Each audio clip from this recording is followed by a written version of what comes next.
Where in Western State? Oh, I can get us there real quick. Jack Butler's gonna like you. Somebody's calling my name. You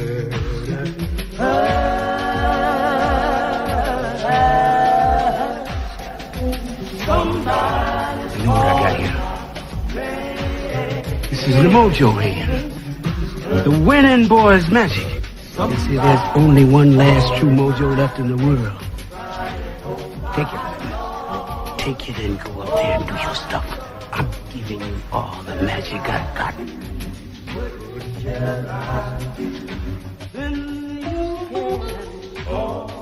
Who's next up there? Who's coming on up? Who's gonna get their head cut? How about you?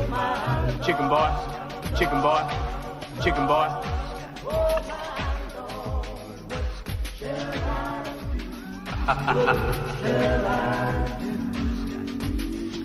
As I mentioned near the close of the last record, this record you are now playing is another example of the completion backwards principle. Well. Who sent you here? Can't talk, little man? Oh, bitch. Bet can't play none either. I could pull a better cartoon out of my ass. Hey, whoa! Wasn't that great, kid? But as for me, I'm off to battle aliens on a faraway planet.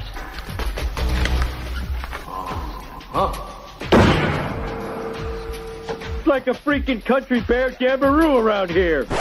But don't be reading my mind between 4 and 5. That's Willie time. Uh-oh. 2 independent thought alarms in one day. Good morning, Woodticks and Patriots. It's the Just Jim Show in the morning on WPEG.net, your dose of reality network. Hey, and there's stuff to talk about today, don't you know? Come on over, join the club. There's a little chat room going on the Just Jim Show over on Ustream. If you want to watch the TV side, swing on over. Go to ustream.tv and look for the Just Jim Show. We're live on the air, and there's always going to be some interesting things that we will talk about today. Like I said, I'm going to talk about today, and it's call-in day today. Anybody want to talk about something, call the studio line, 855-490-2300. That's toll-free. We'll talk about what you think you want to talk about, as long as I want to talk about it. But the top 10 things we're going to talk about are no for today. Obviously, the White House now, you know, maybe he was listening yesterday. The old boy was listening to our show. We told him to learn 2 words, you're fired. And what happens? The White House asks Acting Commissioner Stephen Miller to resign. Congress and the Justice Department continue with probes into the targeting of Tea Party groups by the IRS. And he did turn in his resignation. But that means usually that there's going to be some golden parachute things happening, and that there's no way that we need to be paying for bozos like that. Once they screw it up, they screw it up. The White House listed this is on the tails of CNN releasing an email that somebody in the White House leaked. They released a whole trove of Benghazi emails trying to dispel the GOP's attack, and I'm not saying good or bad. We need to know what happened in Benghazi, but if this is the truth and it's coming out, we as patriots need to listen up, take the information in, and read. Down in Texas, God rest some of their souls down there. 6 were killed in tornadoes overnight. 14 are missing after the storms flew through North Texas. 1 million people flee ahead of the Asian cyclone that's brewing. Bangladesh is back in the news again, you know. Boy, I tell you, a cruise ship goes by and farts, and I'm thinking you're going to flood Bangladesh. How prison changed OJ. Oh, man, OJ is back in the courtroom trying to get a new trial, saying he didn't know the gun was loaded or, hey, that he even had guns there. There was another factory collapse in Asia. The clothing industry is taking a hit. We will be talking about that today. NATO convoy was attacked in Afghanistan overnight. What do they claim? Suicide bomb killed at least 6 people, wounded more than 30. And oh, woe is us as a people on Earth. The planet hunting mission from NASA, the Kepler telescope, is broken. $600 million kind of sort of down the drain, and we'll never know if there's another planet out there somewhere past the bunker here at Lake Wish I Be Gone that we could sustain life on. And number 9, and we'll talk about this, what qualifies as mental illness? The new Diagnostic and Statistical Manual of Mental Disorders assigned names to tantrums, grief, drawing criticism that psychiatrists are going too far. Oh, does this run into some of these new key words the IRS, the EPA, and other government agencies are tossing about, along with ADHD, ADD? Let's give them a pill, calm them down, we'll dumb them down, and everything will be fine. And Bob Dylan's last accolade. He became the first rock star to inducted into the 115-year-old American Academy of Arts and Letters and Artists Honor Society. And it's about time. Bobby had a lot of influence on music over the years, at least when I was going through the music business. And it really was a good day in music when Bob Dylan was around and singing. A lot of great songs. And as always, welcome to the Just Jim Show in the morning. Coming to you from the bunker at Lake Wish I Be Gone in far northern Wisconsin. You betcha. We're hunkered down. We're going to talk about stuff that nobody else wants to talk about. And with that, we'll start the show off like we always do with the Pledge of Allegiance. Getting back to school, I remember a teacher that I had. Now, I went through the 7th grade. I went to the 7th grade. I left home when I was 10 years old because I was hungry. And this is true. I work in the summer, I go to school in the winter. But I had this one teacher. He was the principal of the Harrison School in Vincennes, Indiana. To me, this was the greatest teacher, a real sage of my time, anyhow. He had such wisdom. And we were all reciting the Pledge of Allegiance one day. And he walked over, this little old teacher. Mr. Laswell was his name. Mr. Laswell.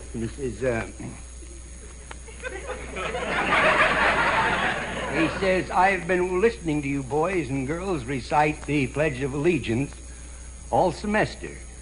And it seems as though it's becoming monotonous to you. If I may I recite it and try to explain to you the meaning of each word. I, me, an individual, a committee of one, pledge, dedicate all of my worldly goods to give without self-pity, allegiance, my love and my devotion to the flag, our standard, Old Glory, a symbol of freedom. Wherever she waves, there's respect. Because your loyalty has given her a dignity that shouts, freedom is everybody's job. United. That means that we have all come together. States. Individual communities that have united into 48 great states. 48 individual communities with pride and dignity and purpose. All divided with imaginary boundaries, yet united to a common purpose. And that's love for country. And to the republic, a state in which sovereign power is invested in representatives chosen by the people to govern. And government is the people. And it's from the people to the leaders, not from the leaders to the people, for which it stands. One nation, meaning so blessed by God, indivisible, incapable of being divided, with liberty, which is freedom, the right of power to live one's own life without threats, fear, or some sort of retaliation, and justice, the principle or qualities of dealing fairly with others, for all,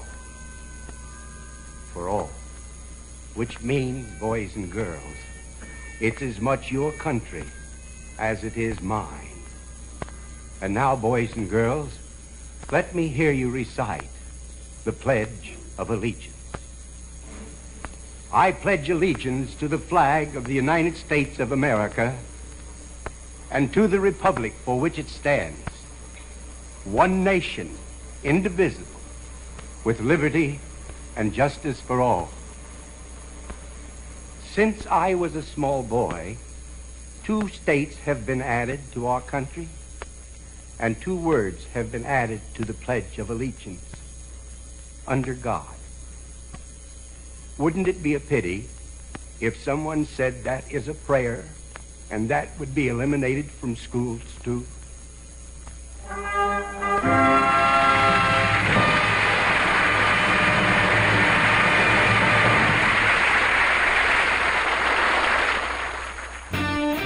WPEG.net, your local PEG programming content provider. We provide programming in public, education, and government programming for you, our listeners, a listener-supported station. Don't forget, support our underwriters, because they're the ones who care enough to bring you this program. At Hoday Gun and Loan, you'll find one of the largest selections of new and used guns in the Northwoods.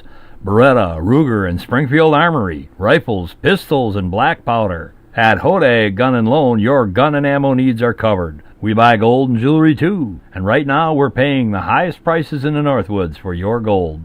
Located at 915 Lincoln Street in support our underwriters. After all, they're the ones that keep us bringing this program to you. WPEG.net television network is your PEG content provider in Wisconsin's Northwoods. Public, education, and government programming content is what we do. From city meetings to school board meetings and all points in between, you can count on WPEG.net to deliver the news of your elected officials to you.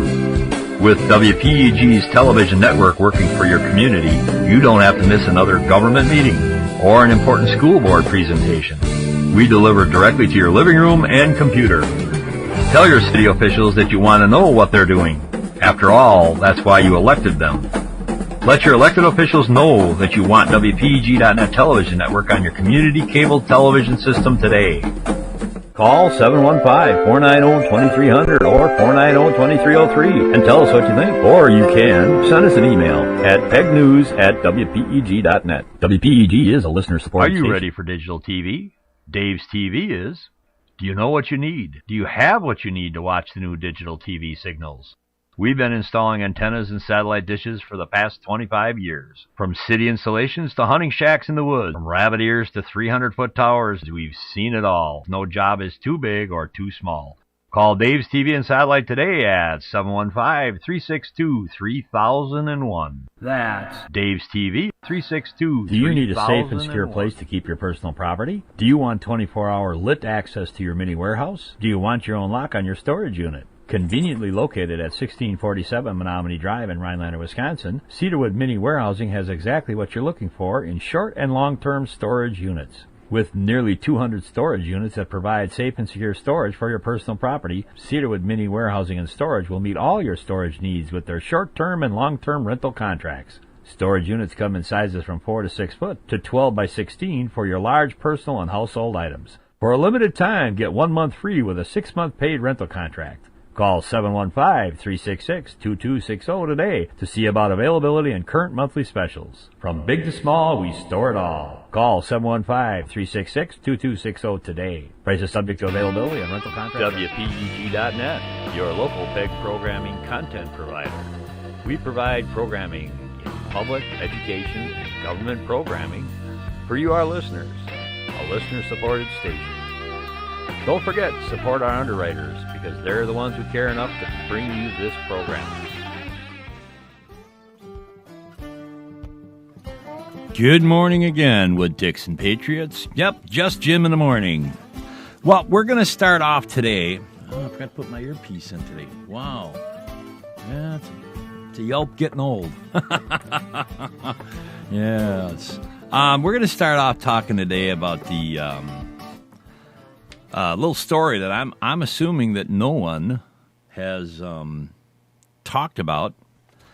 Monday night, 2 nights ago, 7 people, 5 men and 2 women, were caught trespassing at the Quabbin Reservoir.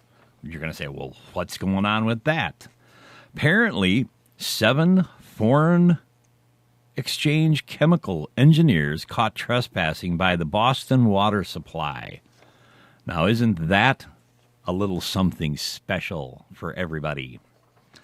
Part of Boston's drinking water comes from the Quabbin. These 7 individuals hail from Singapore, Saudi Arabia, and Pakistan, according to a Boston CBS affiliate. They told police, quote, they were chemical engineers and recent college graduates, citing their education and career interests, quote, end quote, as their justification for getting closer to the reservoir. This goes hand in hand with a story we did yesterday that where some Yahoo from Saudi Arabia brought in a pressure cooker to give to his nephew, supposedly, because American-made pressure cookers were trash, they're junk, and he needed this really high-quality one to be brought to him by his uncle. And obviously, he said that was in Detroit. But now, that same night, these 7 foreign chemical engineers are caught trespassing on a guarded area by a Boston water supply. Did you hear about this on the news, anybody? I don't think I did. State police said the individuals live in Amherst, Cambridge, Sutherland, Northampton, and New York City. My. Now, isn't that a coincidence? All of the places where these 2 yutzes were going to go and blow up pressure cookers. They say the individuals had no warrants and that there were no indication of a crime greater than trespassing being committed. All 7 were released, but will be brought to court over the incident. The FBI now is involved in the investigation as well. Now, I would certainly hope that Homeland Security, who is that? Janet, baby, would be placing these 7 people on the terror watch list, the terrorist watch list. Wouldn't you? But I'm going to bet you, I don't know if it has or not. I'll send a query over there to see what's going on. But I sure as heck don't like this when I hear this, because the stories are abounding about the use of chemicals over in Syria. The healthcare workers that were treating the so-called, we have no germ warfare or biological weapons going on here. Now the healthcare workers are coming up with they're coming down with a new strain of disease, a bugaboo. Where am I here? I'm trying to find it right now. Anyways, it's not here. But this stuff is coming in from all the same countries where these students are coming from and sitting here under educational visas. Hopefully they all had visas or are, here legally. But according to another story we're going to talk about, we talked about it Tuesday, where the educational system is now vying with the tech world to be able to increase the number of migrant workers or immigrant workers in the tech industry, because we have a bunch of dumb American kids and businesses can't find qualified workers to fill job openings. One of the other reasons we get stuck with 7 people wandering where they shouldn't be wandering, near a water supply, chemical engineers. This just befuddles me when I read these articles. And, of course, the mainstream media will never touch this. I don't know why. Along on the same lines of a security issue, which I think that falls under, on the tech or internet social media network side, you got up in the morning. I don't know if any of you watch the news early in the morning, but there's always a Bloomberg report, correct? Yeah, they give you the stock market, blah, blahs, whatever happened overnight in the foreign markets. Talk about the American markets, what had happened the day before and or supposed to happen today. J.P. Morgan, isn't that a pillar in our society after all of their price fixing and scamming operations and bailouts, is now asking Bloomberg for privacy breach data. Now, Bloomberg has made their money. Let's see if I got a picture of it over here. I think I threw one up. Yeah, there. Bloomberg has made their money giving customers what they want in the financial news and data world. Supposedly, the data company Bloomberg LP wants records of what records they had turned over to what in a customer information breach. A formal letter was sent this week, a person familiar with the matter said. The person wasn't authorized to speak. Of course they're not. Publicly, and spoke on condition of anonymity. Absolutely. Another AP wire here. The letter seeks data going back to 2008 as the bank examines whether the seller of ubiquitous trading data terminals was in breach of contract. It comes after the revelation last Friday, that until recently, Bloomberg reporters had special access to client usage data and sought to use it to break stories. On Monday, Bloomberg news editor-in-chief Matthew Winkler apologized for the practice, which he said had been going on since the 90s. He said the special access for reporters had been cut off last month after Goldman Sachs complained. J.P. Morgan's letter sought confirmation that inappropriate access by reporters had stopped, a description of the controls in place to prevent a reoccurrence, and logs of all Bloomberg staff and description of their roles and what they were checking. So, job descriptions. But as the news, which kind of blends together with how the social medias have taken over the news dissemination. That last picture we had up there was old news boxes. If any of you remember news boxes that used to be all over the street corners, at every bus stop, almost on every corner, in every city in America, you had a choice of 3, 4, 5 different newspapers, USA Today. But now that you have everything online or close to it, there's a lot of subscription stuff out there yet. But this information now is becoming extremely readily available for pretty much anybody to tap into that has an internet account. J.P. Morgan's legal department sent a formal request to Bloomberg to verify exactly what information the reporters had access to and confirmation of their controls to prevent future breaches. Bloomberg has acknowledged that reporters could see when specific clients had logged on in their most frequently used commands on the terminal. So they're key tracking. Means that, and this software is available for anybody. If you want to know what your kids are doing on the internet, all you need to put is a keylogger on your computer. It's a transparent to the people who are using the computer, but it tracks literally. It types a log of everything that someone types on the keyboard as they sit at their terminal or their computer. You, with a password, can go in and now see where and what that person or your child is doing on the computer. If you allow them, especially if you let them set up a computer in the bedroom and you don't know what the heck is going on, you now have the ability, which I would never do as a parent, and I've advised many, many clients to set up a computer in the dining room or some visible place, family room, TV room, whatever it might be, and no matter what the kids say, that's where they do their computer time. Specifically, you walk in a room and a kid starts blanking the screen out, you got to know something's going on. And there's 100 ways to track what's going on, and or block it through most all routers and internet access points nowadays. But that's another story. The Federal Reserve, those nasty boys, is looking into whether Bloomberg journalists tracked data about terminal usage by top federal officials. Oh boy. Now we're worried. The Fed.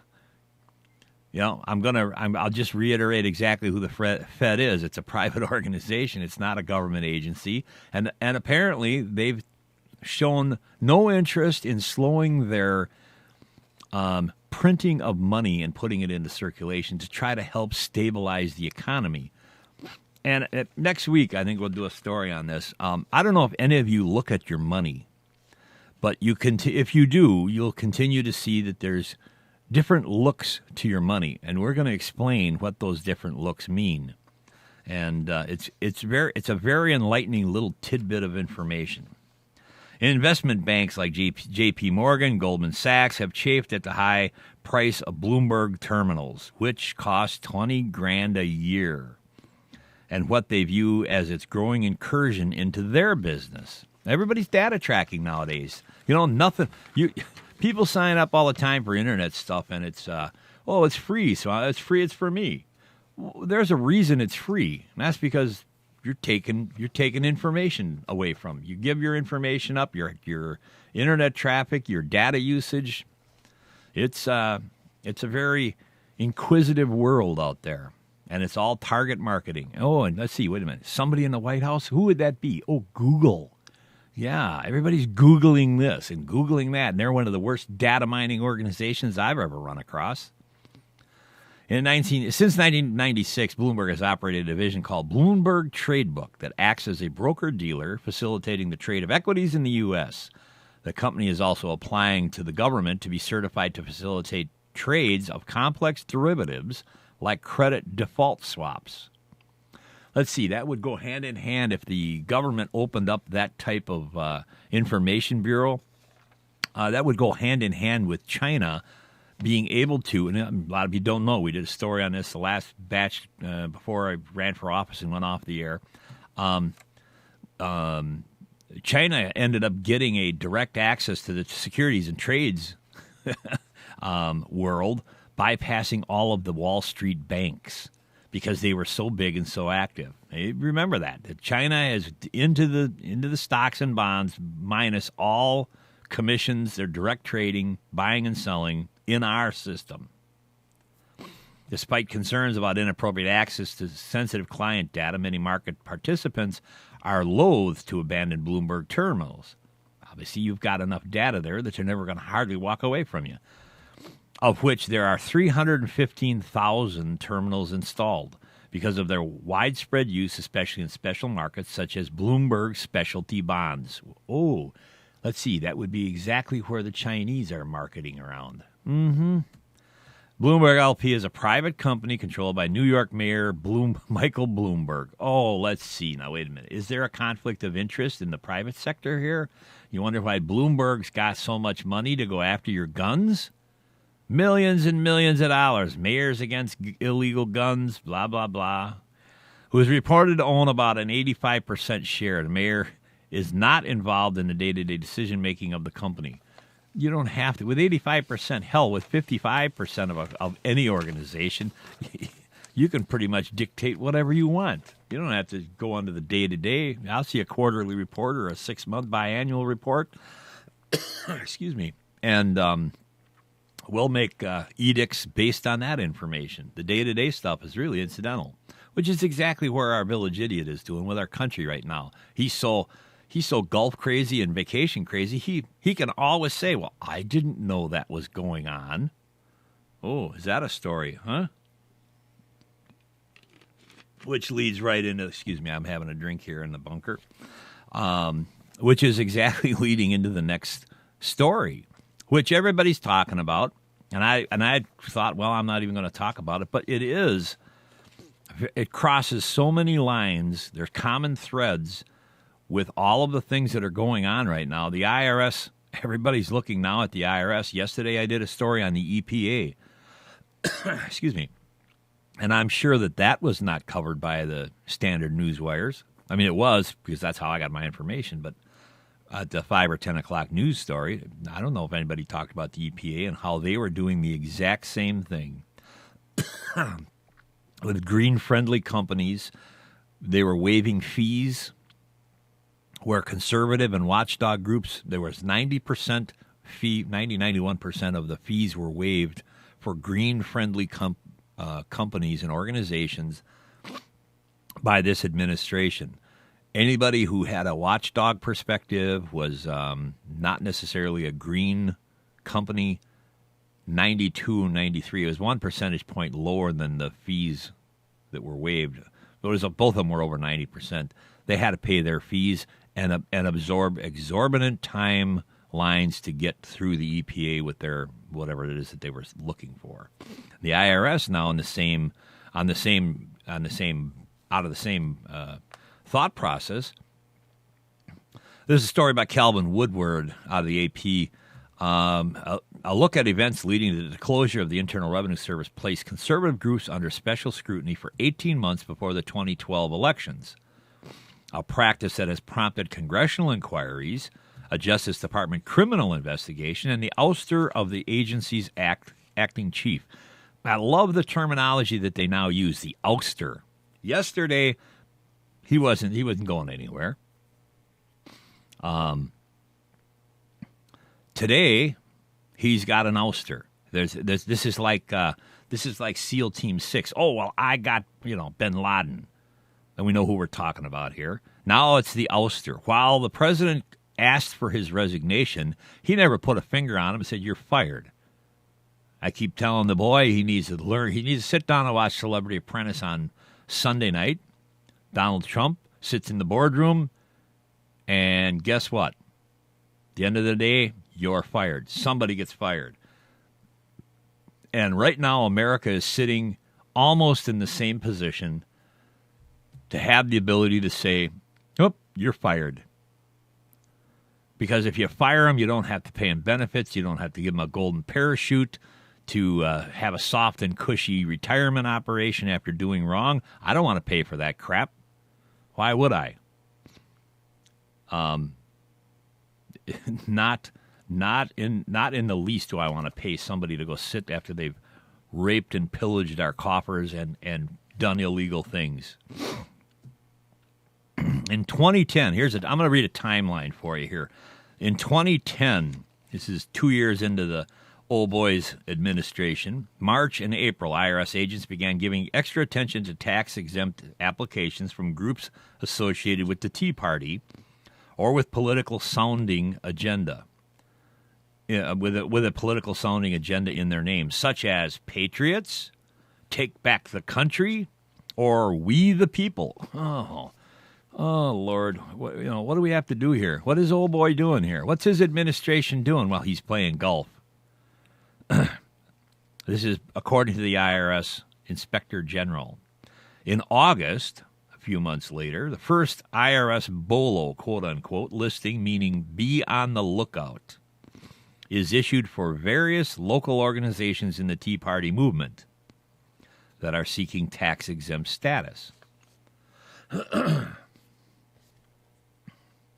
So on the fifth hole or green of some golf course, his minions decided to issue the BOLO listing. Be on the lookout. Love all the acronyms they come up with. 2011, jump forward to 2011, June, almost a year later. Lawmakers, as in a group of congressmen, send their first of at least 8 letters asking the IRS to address complaints that conservative groups are being subjected to burdensome screening in their applications for a tax-exempt status. Later in the month, in June 29th, Lois Lerner, in charge of overseeing tax-exempt organizations at the IRS, learns at a meeting that groups are being targeted, according to the Inspector General. So now we're talking a hotshot. This is the hotshot leader boy, the Inspector General.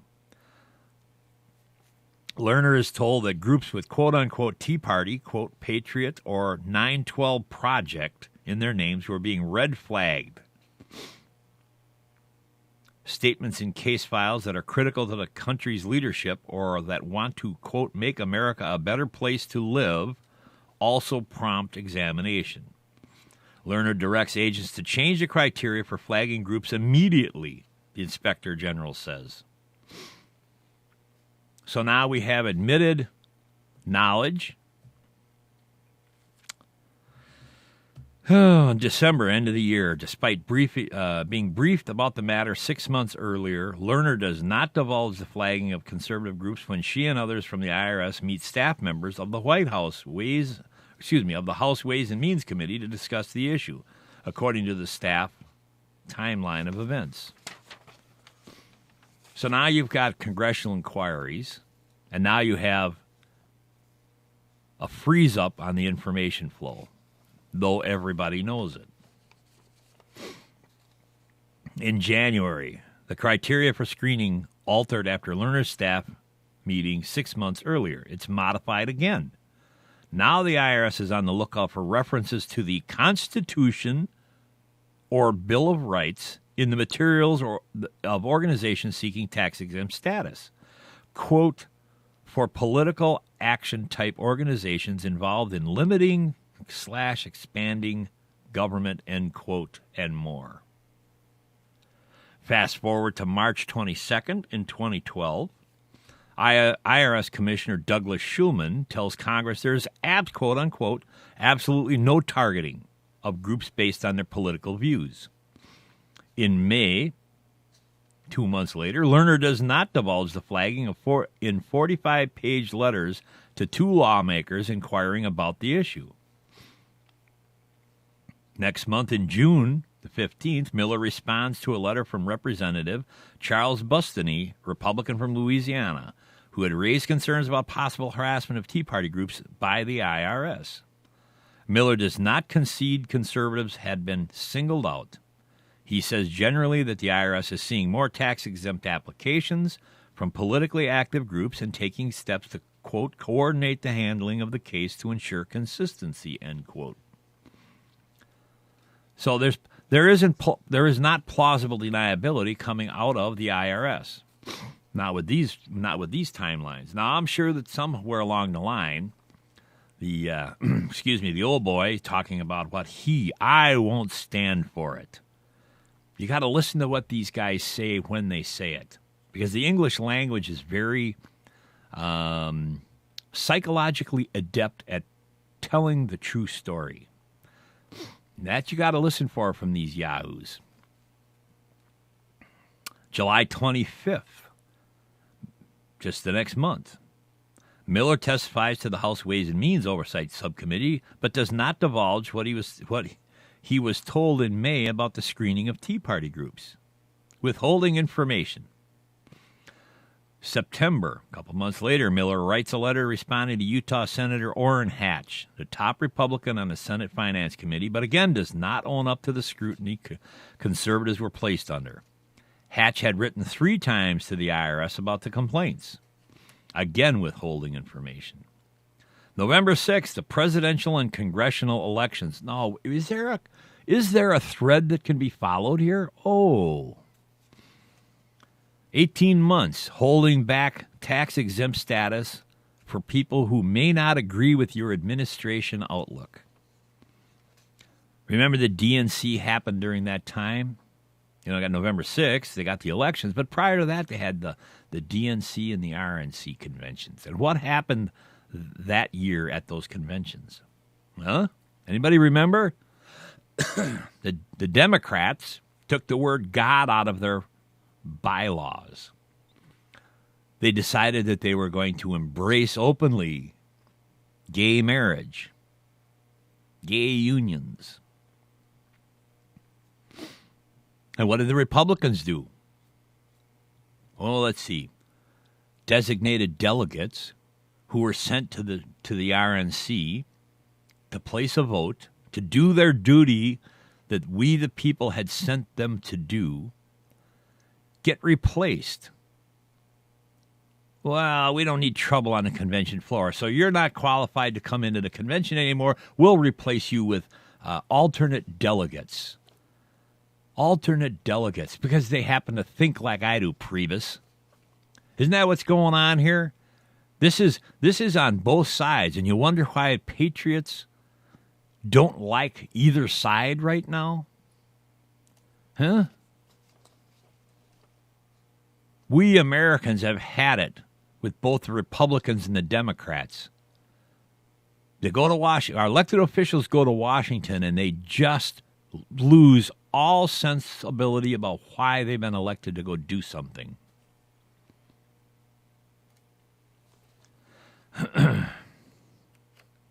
November 15th, Lerner and others from the IRS meets the Ways and Means staff, but again do not acknowledge the targeting. Come 2013, here we are, present day, week of April 22nd, a couple days after tax day. White House counsel learns that the Inspector General is finishing a report about the IRS office in Cincinnati, which handles tax-exempt applications. According to the White House spokesman, tail between his legs, Jay Carney. Jay Carney. May 10th. I got a frog in my throat this morning. Lerner apologizes on behalf of the IRS for inappropriate, quote, targeting of conservatives. White House counsel said it's to receive Inspector General's report. And President Barack Obama is said to have heard the matter for the first time. Yes, I'm plausible deniability. Here we come. Lerner says no high-level officials were aware of the targeting. Of course he'd say that. A statement seemingly at odds with the timeline of events, and blamed low-level employees in Cincinnati. Oh, that's right. They got up in the morning and they decided, I don't have a boss. I'm running the IRS, so I'm going to do what I want to do and screw my bosses telling me what I'm supposed to do. Yeah, like that happens? May 13th. Low-level employees. Low-level. You know, that there's those two words again. You're fired, you're fired, you're fired. And if you've broken the law, you're not going to be held accountable. The word is prosecuted. Mr. Attorney General, yeah, Mr. Holder, do you understand the word prosecuted, not being held accountable? Screw this politically correct language. Remember, the American language, the English language is very explicit in what it says when you say it. Held accountable. No. Prosecuted. If you break the law, if you violate the Constitution, you prosecute. That's the terminology. And there's nothing politically incorrect about that. May 13th, Obama says if the IRS intentionally went after conservatives, that's, quote, outrageous, end quote. The Democratic-controlled Senate Finance Committee joins the Republican-led House committees in planning fresh investigations in the matter. Self-sustaining bureaucracy. Here we go. This is just another reason for them to exist. May 14th, the next day, Miller says his agency demonstrated a, quote, a lack of sensitivity, end quote, in trying to figure out whether organizations claiming a tax-exempt status met the standard for it. Now, the Justice Department says it will conduct criminal investigation. The Inspector General's report is released, and Obama calls the findings, quote, intolerable and inexcusable, end quote. And he's shaking his hand. I see him standing at the podium. I won't stand for that. First person. Listen to the words the old boy talks about when he says it. I won't stand for it. You want to know something, son? We, the people, won't stand for it. I don't give a rat's ass what you want or don't want. That's gotten to that stage of the game. Just trying to dance around on the soft shoe shuffle. You're going to prosecute. Somebody in Washington has got the cojones to force a prosecution of this. Provide restitution and provide the ability to have it never happen again. You want a self-sustaining bureaucracy, that's what you need to do. Come May 15th. It seems like only yesterday. Obama removes Miller as acting IRS commissioner. No, he didn't remove him. He asked for his resignation. So this is a crock of AP baloney all the while Holder subpoenas AP records, right? Okay, here you go. He's still coddling the media. The media's coddling him, I should say. Acting IRS commissioner, and says in a televised statement, quote, I will not tolerate this kind of behavior in any agency, but especially in the IRS, given the power that it has and the reach that it has into all of our lives, quote, end quote. I won't stand for it. Son, the only thing you can't, you're gone on vacation so much you don't know what you can stand. The only thing you want to stand for is a lower golf score. You draw the lines in the sand. You know, well, if you use chemical warfare in Syria, that's it. We're going to have blah, blah, blah. You've got healthcare workers now. You need more proof. Sustainable proof. Holder the other day. Well, our information is not. It's shakier than it had been with weapons of mass destruction somewhere else in the world that we put our troops on the ground for. We have to be more careful right now. Oh boy. I got the picture up there for you. You don't like what I'm posting? Hold on. I got something for you in my diaper. Which is going to lead to a story. I love this world. I love being involved.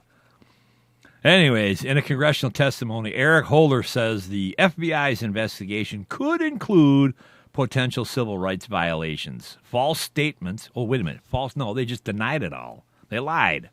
I love McCain the other day. He's talking about something. Well, that's an untruth. No, McCain, call it what it is. It's a lie. Mama washed your mouth out when you were a junior because you lied. False statements and potential violation of the law. Potential violations of the law prohibiting federal employees from engaging in some partisan political activities. The terminology, I believe, is you cannot be involved in partisan politics while you're on the job. You always have the right to engage in your personal beliefs on off time, away from the desk, away from the office. You have that right. No different than the churches. When the libtards talk about pastors preaching from the pulpit, oh, we're going to take your tax-exempt status away from you. You know, freedom of religion, not freedom from religion. That is what America is all about. And if a preacher wants to say from a moral ground what he believes or what his congregation he wants his congregation to believe, he has every right in the world to talk about an issue that affects his personal beliefs.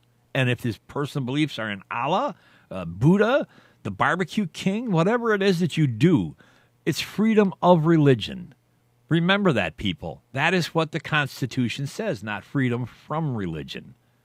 And for the IRS to boast that, oh, we're going to take your tax status away as a religious organization is ludicrous. It's as ludicrous as what the hell is going on with the Tea parties, the Patriot parties, and the fear, oh, we're going to lose control that this administration seems to have day after day after day. It goes from ludicrous to ludicrous. Anyways, that's my first spiel of today, and you got Just Jim in the Morning coming at you from the bunker at Lake Wish I Be Gone on WPEG.net, your dose of reality network. We got to go for a commercial break here. Got to pay some bills. We'll be back in a second. WPEG.net, your local PEG programming content provider. We provide programming in public, education, and government programming for you, our listeners. A listener-supported station. Don't forget, support our underwriters, because they're the ones who care enough to bring you this program. At Hodag Gun & Loan, you'll find one of the largest selections of new and used guns in the Northwoods. Beretta, Ruger, and Springfield Armory, rifles, pistols, and black powder. At Hodag Gun & Loan, your gun and ammo needs are covered. We buy gold and jewelry, too. And right now, we're paying the highest prices in the Northwoods for your gold. Located at 915 Lincoln Street in support our underwriters. After all, they're the ones that keep us bringing this program to you. WPEG.net television network is your PEG content provider in Wisconsin's Northwoods. Public, education, and government programming content is what we do. From city meetings to school board meetings and all points in between, you can count on WPEG.net to deliver the news of your elected officials to you. With WPEG's television network working for your community, you don't have to miss another government meeting or an important school board presentation. We deliver directly to your living room and computer. Tell your city officials that you want to know what they're doing. After all, that's why you elected them. Let your elected officials know that you want WPEG.net television network on your community cable television system today. Call 715-490-2300 or 490-2303 and tell us what you think. Or you can send us an email at pegnews@wpeg.net. WPEG is a listener support Are you ready station. for digital TV? Dave's TV is. Do you know what you need? Do you have what you need to watch the new digital TV signals? We've been installing antennas and satellite dishes for the past 25 years. From city installations to hunting shacks in the woods, from rabbit ears to 300-foot towers, we've seen it all. No job is too big or too small. Call Dave's TV and Satellite today at 715-362-3001. That's Dave's TV, 362-3001. Do you need a safe and secure place to keep your personal property? Do you want 24-hour lit access to your mini warehouse? Do you want your own lock on your storage unit? Conveniently located at 1647 Menominee Drive in Rhinelander, Wisconsin, Cedarwood Mini Warehousing has exactly what you're looking for in short and long-term storage units. With nearly 200 storage units that provide safe and secure storage for your personal property, Cedarwood Mini Warehousing and Storage will meet all your storage needs with their short-term and long-term rental contracts. Storage units come in sizes from 4 to 6 foot to 12 by 16 for your large personal and household items. For a limited time, get 1 month free with a 6-month paid rental contract. Call 715-366-2260 today to see about availability and current monthly specials. From big to small, we store it all. Call 715-366-2260 today. Prices subject to availability and rental contract. WPEG.net, your local PEG programming content provider. We provide programming in public, education, and government programming for you, our listeners. A listener-supported station. Don't forget to support our underwriters because they're the ones who care enough to bring you this program. Oh, it's Joe Ligotti, the guy from Boston again, baby. And you know, I got a very interesting email from Tom from Austin, Texas. He sent me an email on a 500-plus employee company. And here are the stats on this company. 29 of these employees have been accused of whacking their spouses around, whether they be male or female. 7 of them have been arrested for fraud. 19 of them have been accused of bouncing checks from here to Chicago. 117 of these pricks have bankrupted at least 2 companies, not 1. 3 of them have done time for assault. All right? 71 cannot even get a MasterCard or a Visa because their credit sucks so bad. 14 have been arrested for smoking dope on drug or other drug charges. I don't know what they're snorting or smoking over there. 8 of them have been arrested for shoplifting. 21 of them are current defendants in actual lawsuits right now. And here's the best. You'll love this one. 84 of these employees this year have been arrested for drunk driving. Are you all right? If you want to know what this company, who this company is, and what it's a company that works for you and works for me. That's right, the United States Congress. Absolutely, don't you love it? These assholes, led by the head asshole Nancy Pelosi, that liberal bitch, who's trying to take away my handguns, letting the fags get married, and taking away my cigars and trans fats. And these bastards got that kind of a record? Trying to keep me in line? You! That's right. Guy from Boston, baby. Talking about the United States Congress. They're beautiful. Remember, you were thinking it, but I get the balls to say it. The fuck-ups over on Capitol Hill. How many assholes we got on this ship anyhow? Go! I knew it. I'm surrounded by assholes. Chief. It is just wonderful to be back in Oregon, and over the last 15 months, we've traveled to every corner of the United States. I've now been in 57 states. I think 1 left to go. 1 left to go. Alaska and Hawaii I was not allowed to go to, even though I really wanted to visit, but my staff would not justify it. That's right. You went to 57 states. You know, you got Just Jim back here. And he went to 57 states, and he still got elected to president.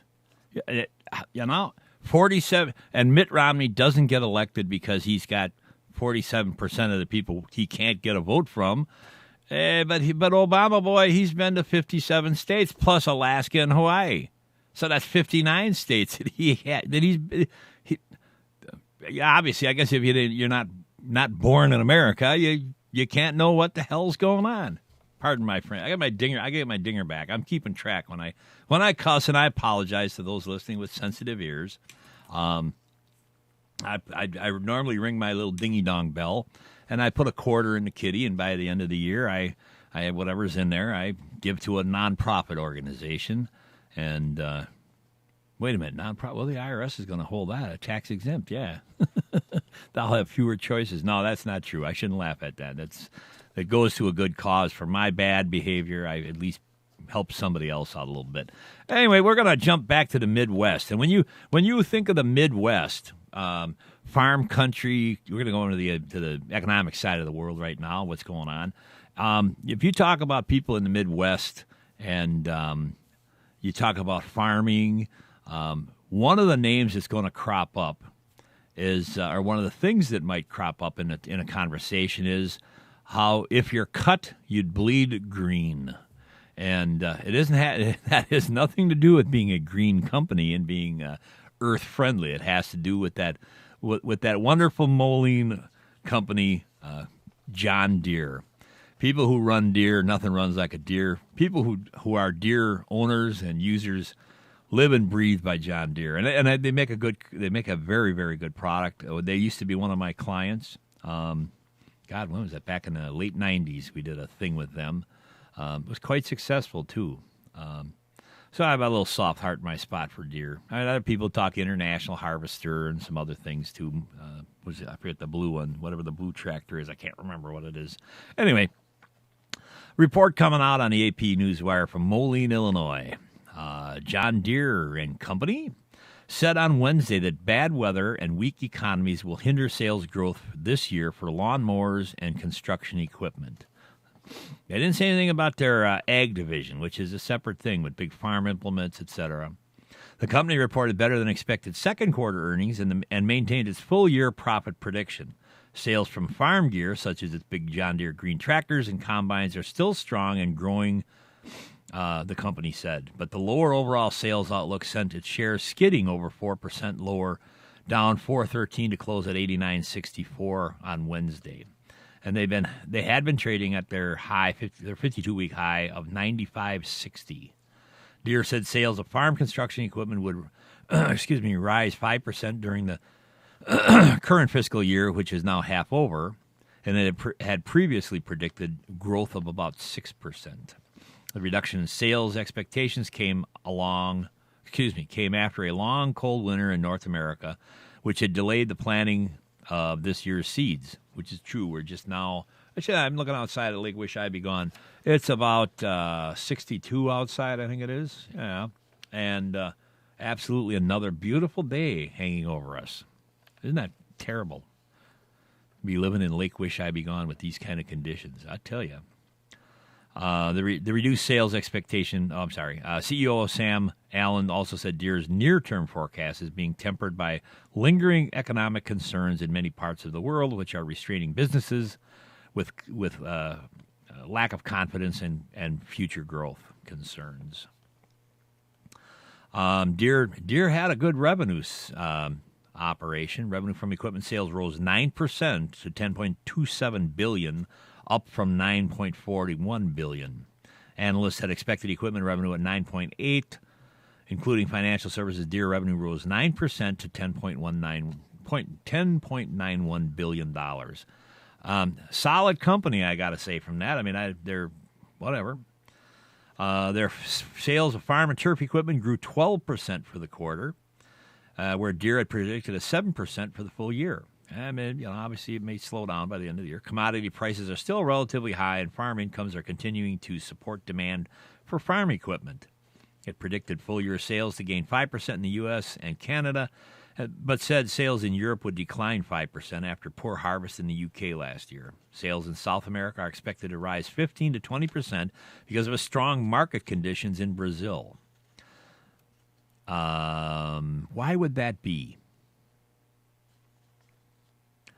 Got to ask yourself, you're going to have a 15 to 20% increase because of strong market conditions in Brazil. What's in Brazil? Is that Rio de Janeiro? Whoa, wait a minute. What's going on in Rio de Janeiro in a couple of years? Things that make you go, Remember, folks, tie your bootlaces. You got to do them one lace, one strap at a time. Deere's full profit prediction of $3.3 billion is unchanged, which is good. I'm glad to, that is good financial news. Good, solid. They've got a good corner. I won't say a corner on the market, but they have a good grasp on the market share. They're making money for their investors. That's the American way. I'm just sorry they're not a Wisconsin company. They got a lot of Deere dealers all in Wisconsin. They're all over the place. But I'm tickled pink to say that Deere is doing well. It's a bright spot as far as I'm concerned, and it should be for the rest of you too. The only hiccup in that feeling happy is Monsanto is continuing to run rampant throughout their genetically altered seed controversies, which we'll do a story on that in the near future. There's a huge case going on out on the East Coast right now about that. Along with something now that I don't know if this is actually good or bad. We're going to jump around now to the clothing industry. I've said it earlier. There was another. Where'd it go? I lost it here. There was another collapse in the garment industry overnight here. Where is this here? Another factory collapse in Asia. Ceiling of a Cambodian factory that makes Asics sneakers fell in, killing 2 people and injuring 7. I hate to say it, as a consumer, you look for the values, and then you gotta, if you don't watch not only the food chain but the market for the retail chain, you got to keep an eye on where the products are coming from. In the old days, it was made in China, and that was the negative side of it. Now it's you don't have a clue where it's being made, in what deep dark dungeon sweatshop. Which, with all these accidents, the big one, 1,200, 1,300 people lost in the last one. Which is totally this. And here, this article is going to address some of my feelings on this whole thing. Annie D'Annunzio wrote this, APU's wire out of New York. The largest U.S. retail industry group on Wednesday cited an international pact aimed at improving factory conditions in Bangladesh's garment industry, saying it was, quote, one-size-fits-all approach promoted by special interests. The National Retail Federation statement came as more global retailers signed on to the pact, backed by about 30 brands, including Swedish retailer H&M and French retailer Carrefour. The 5-year legally binding contract requires them to help pay for fire safety and building improvements in Bangladesh. Now, that part of the article is saying that, we're only going to be looking at Bangladesh because that's where we have all this stuff made, in these sweatshops. And if you remember back when that building collapsed, this Yahoo had a permit to build a 3-story? It was either a 3-story, but he built 5, or it was a 5-story and he built 7. He put 2 or 3 more stories on the top of this building that was not structurally sound to hold the floors, including employees had reported seeing cracks in floors and walls, but the Yahoos, the administrators and foremen, tell these people, well, don't worry about it. That's just normal, a building settling. So they tell them to order them to go back to work, and the people do, and the building falls in on them. I mean, this is crazy. Then the guy decides was that in Pakistan, or he's on the Pakistan border or something. He gets picked up by police trying to scoot. He already knows, and nobody, and all of a sudden you don't hear a thing about this Yahoo. Based on a number of companies participating, the plan will now cover more than 1,000 of the 5,000 garment factories in Bangladesh. Does that seem like a good number to you? Only 1/5 of the garment factories in Bangladesh are going to be covered by some form of retailer involvement. According to the Industrial Global Union, a Geneva-based labor union that was involved in the negotiations. I didn't think there's a union in there. Is there a union in a sweatshop? I don't get that. Industrial had set a deadline of 6 p.m. Eastern Daylight Time Wednesday for companies to sign the pact. Quote, the companies who signed up are to be applauded, said Reina, the group's general secretary. Quote, we will not close the door on brands who want to join the accord after the deadline, but we will be forging ahead with the implementation plan. Now, that implies that they have a plan.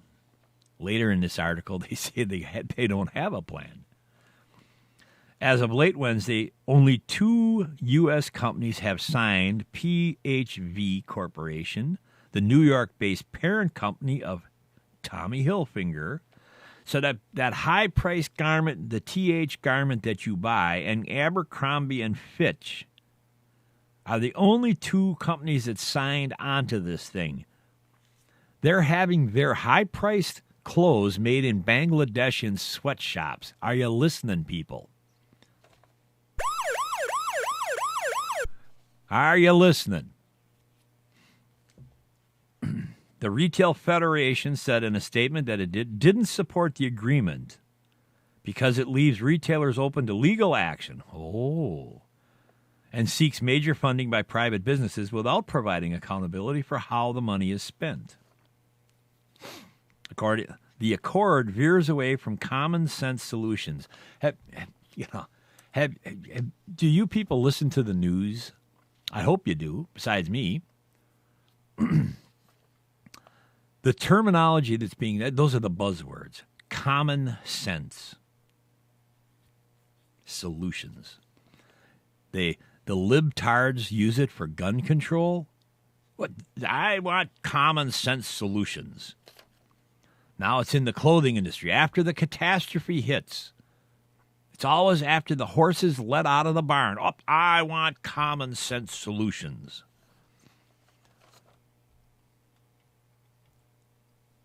Where's my fun pictures? There they are. There, you can just hear him say it. I want common sense solutions. And seeks to advance a narrow agenda driven by special interests, end quote, said National Retail Federation President and CEO Matthew Shea. The trade group, along with a coalition of North American industry associations, including the Retail Industry Leaders Association and the American Apparel and Footwear Association, jointly came out with a proposal Wednesday to improve conditions at apparel factories in Bangladesh. But few details were offered. Remember that they had a plan. Remember that now. Yep. Scott Nova, executive director of the Workers' Rights Consortium, a labor rights group that has been pushing the legally binding pact, called the U.S. retailers' proposals a series of empty platitudes, end quote. The moves come as the world's largest retailers face pressure to increase their oversight of factory conditions in Bangladesh. Well, they're going to be underwater shortly anyway, so this is really a moot point. That's a cynical statement, folks. Yeah. Following the building collapse on April 24th, it killed more than 1,100. Well, it was actually up to 1,200, I think. Workers there. The tragedy, the deadliest incident in the history of the garment industry, came just months after a fire in another garment factory in Bangladesh in November killed 112 workers. But now U.S. retailers under increased scrutiny are scrambling to bolster their own plans or are weighing either the legally binding pact or the plan from the North American trade groups. Here we go. Now we're gonna get into the meat of this story. In the depressed economy that we live in, being subsidized by the Fed, Wally World, Walmart Stores Incorporated, the world's largest retailer, said Tuesday that it did not plan to sign on to the legally binding pact and announced its own steps that it believes meet or exceed the contract. The Bentonville, Arkansas company said it will conduct in-depth inspections at all of the 279 factories it uses in Bangladesh. Are you listening, folks? The same people who make Abercrombie and Fitch and Hilfiger clothes are being made on the same factory floor that Wally World makes their clothes.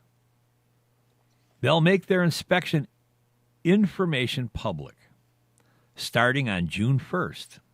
It will be using an inspection company to provide fire safety training to factory workers. It is also contracting with a hotline call center run by an organization called Labor Voices. And I haven't had time to investigate these guys, but I'm going to check them out for you, so that factory workers in Bangladesh can report safety concerns. You know, at 65 cents a day, I'm sure each and every one of them have at least 5 cell phones to call in. Dara O'Rourke, professor of environmental and labor policy at the University of California, Berkeley, that liberal organization, applauded Walmart's move to be more public with the results of its factory inspections. How about if they just inspected them? But he said that Walmart needs to commit to a contract. You going to get Wally World to do that? I doubt that very much. Welcome to, what was it last night? I got a report coming out of Milwaukee that they had a bunch of service workers walking off the job, demanding, $15 or $14 an hour? You know, I'm going to go flip burgers at McDonald's pretty soon. I'm going to be getting $15 an hour. Got a new career. Since I can't be a greeter, now that I'm close to retirement age, I can't go and have a career change and be a Walmart greeter because they ousted the job. They took my second career away from me. Anyway, they should be using their market power, coordinating with other retailers to move the entire apparel industry upwards in Bangladesh. Gap Incorporated reiterated Wednesday that it couldn't join the pact unless a provision was made that it felt would free it from any legal liability. Well, I'm torn on that one. I'm a business owner, and I'm going to say I'll stick my money where I want to stick my money, and it's not my concern what my vendor does with my money other than deliver my product. But given the conditions that exist somewhere where these retailers purchase their goods from, do you remember the soccer ball scandal 10 years ago, 15 years ago? Children making soccer balls. As soccer became a popular sport in America, it came out that these kids were making soccer balls in alleys and whatnot, and they were getting 2 cents a ball or something for sewing up these soccer balls, and then over they come here and we're spending $15, $25, $50 a ball. Labor groups have pushed retailers to sign the legally binding plan, a lengthier version of an agreement that was proposed about 2 years ago. See, I guess that went real far, eh? In fact, many workers' rights groups have threatened protests and other increased pressures on clothing brands that do not sign the agreement by Wednesday. In addition to requiring retailers to pay for safety upgrades, the plan calls for companies to pay up to $500,000 annually to run the program, to stop doing business with any factory that refuses to make safety upgrades, and to allow workers and their unions to have a voice in factory safety. Those that sign on the pact will have 45 days to form a governing board and develop an implementation plan. Oh, wait, didn't they say earlier that they had a plan? Yes, they did. Absolutely. They said they had a plan, but now now they're saying they got 45 days to come up with a plan. So this article says that this whole organization, this whole thing is coming out of both sides of their mouth. They're just blah, blah. The board includes 3 labor representatives, 3 retailer representatives, and a chairman chosen by the International Labor Organization. The board will oversee dispute resolutions that would be enforceable in the courts of the country where the company is based.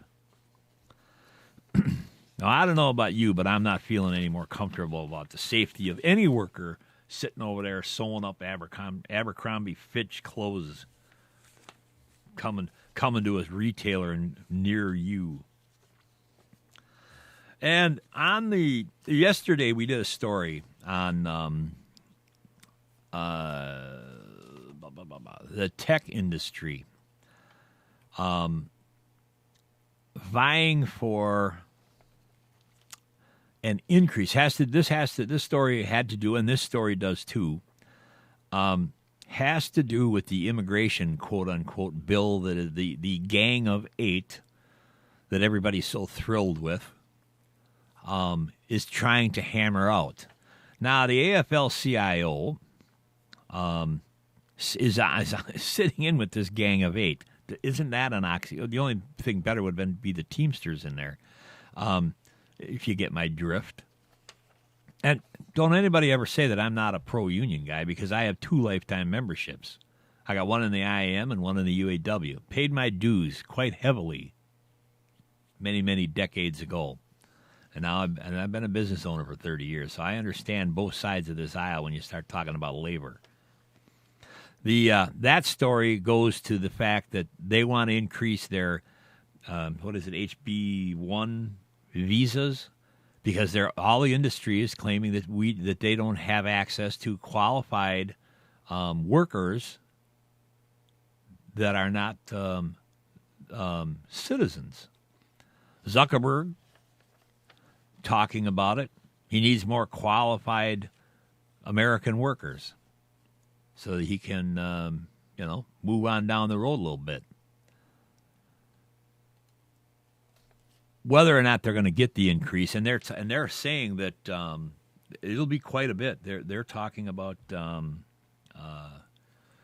increasing. I forget what the number was, 800,000 to 1.5 million or something. They want to have these visas available so that because they can't find qualified American citizens to do the work, the high tech jobs.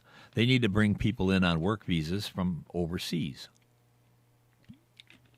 Another part of my story yesterday was the fact that there is a fairly rich person who set up a multi-million-dollar educational trust fund, not in American schools, but in China, over in China, which leads to the comment we talk about almost all the time is the dumbing down of our children in America. The dumbing down of America. That's the key phrase.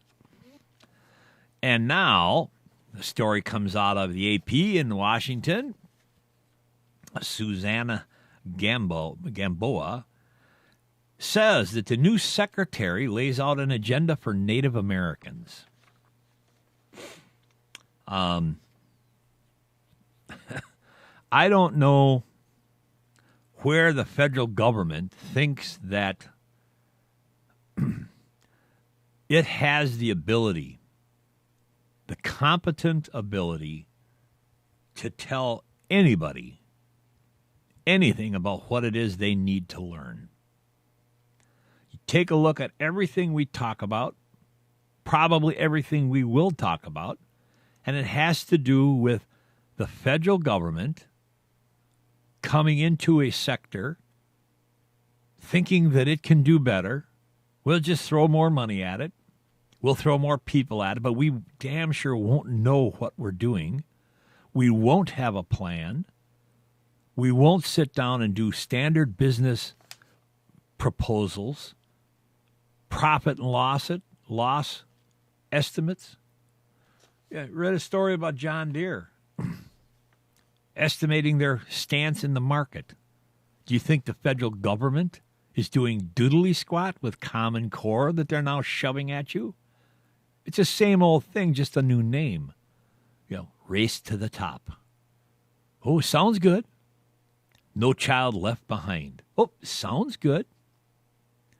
Now there's this Common Core. Everybody has to have this even playing field. We'll guarantee everybody success if you just learn what we shove down your throats. So now in the federal government's great wisdom, the old boys administration, Interior Secretary Sally Jewell told the Senate panel Wednesday that Indian education is embarrassing as she laid out her priorities on issues affecting Native Americans and Alaska Natives. Yesterday we did a story. Well, I'm going to break from this one. Yesterday we did a story on the Arctic. Did you know that yesterday, China, North Korea, and South Korea, I believe, have all been invited into this Arctic consortium. And they don't have a damn thing. They don't have any borders there. They don't have any interests other than the resources there. I may have to go. Will you go lay down? I got my puppy here today. My little girlie Riley.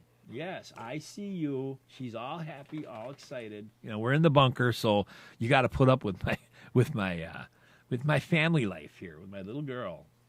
Go lay down, girl. But I think she's trying to. Are you trying to tell me something? I think you are. I'm going to go to commercial break. You got Jim in the morning, WPEG.net. Hey, we'll be right back. WPEG.net, your local PEG programming content provider. We provide programming in public, education, and government programming for you, our listeners, a listener-supported station. Don't forget, support our underwriters because they're the ones who care enough to bring you this program. At Hodag Gun & Loan, you'll find one of the largest selections of new and used guns in the Northwoods. Beretta, Ruger, and Springfield Armory, rifles, pistols, and black powder. At Hodag Gun & Loan, your gun and ammo needs are covered. We buy gold and jewelry too, and right now we're paying the highest prices in the Northwoods for your gold. Located at 915 Lincoln Street in... Support our underwriters. After all, they're the ones that keep us bringing this program to you. WPEG.net television network is your PEG content provider in Wisconsin's North Woods. Public, education, and government programming content is what we do. From city meetings to school board meetings and all points in between, you can count on WPEG.net to deliver the news of your elected officials to you. With WPEG's television network working for your community, you don't have to miss another government meeting or an important school board presentation. We deliver directly to your living room and computer. Tell your city officials that you want to know what they're doing. After all, that's why you elected them. Let your elected officials know that you want WPEG.net television network on your community cable television system today. Call 715-490-2300 or 490-2303 and tell us what you think. Or you can send us an email at pegnews@WPEG.net. WPEG is a listener-supported Are you ready station. for digital TV? Dave's TV is. Do you know what you need? Do you have what you need to watch the new digital TV signals? We've been installing antennas and satellite dishes for the past 25 years. From city installations to hunting shacks in the woods, from rabbit ears to 300-foot towers, we've seen it all. No job is too big or too small. Call Dave's TV and Satellite today at 715-362-3001. That's Dave's TV, 362-3001. Do you need a safe and secure place to keep your personal property? Do you want 24-hour lit access to your mini warehouse? Do you want your own lock on your storage unit? Conveniently located at 1647 Menominee Drive in Rhinelander, Wisconsin, Cedarwood Mini Warehousing has exactly what you're looking for in short and long-term storage units. With nearly 200 storage units that provide safe and secure storage for your personal property, Cedarwood Mini Warehousing and Storage will meet all your storage needs with their short-term and long-term rental contracts. Storage units come in sizes from 4 to 6 foot to 12 by 16 for your large personal and household items. For a limited time, get 1 month free with a 6-month paid rental contract. Call 715-366-2260 today to see about availability and current monthly specials. From big to small, we store it all. Call 715-366-2260 today. Prices subject to availability and rental contract. WPEG.net, your local PEG programming content provider. We provide programming in public, education, and government programming for you, our listeners. A listener-supported station. Don't forget, support our underwriters, because they're the ones who care enough to bring you this program. Yeah, just Jim in the morning. Doing that thing that we have to do with my pups. We do have to let them out when they have to go out, right?